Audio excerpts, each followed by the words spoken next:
మన ప్రభు అయిన యేసుక్రీస్తు నామములో మీకు మా శుభాభివందనములు. ఈరోజు దేవుని వాగ్దానము, ఆ మహిమ గుణాతిశయములను బట్టి ఆయన మనకు అమూల్యములను అత్యధికములునైన వాగ్దానములను అనుగ్రహించి ఉన్నాడు.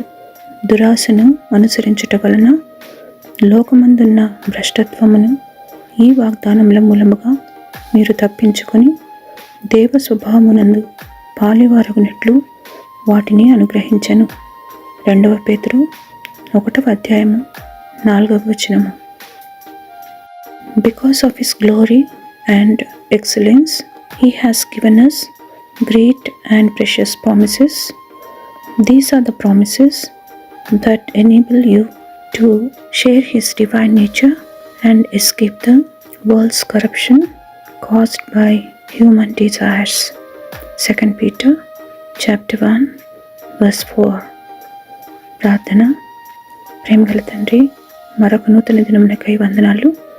మీ వాత్సల్యత ఎడతెగక నిలుచుచున్నది కనుక మేము ఇంకా నిర్మూలం కాక సజీవులుగా ఉన్నాం.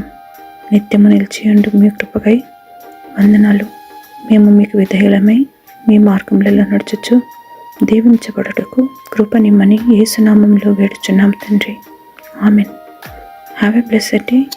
God bless you.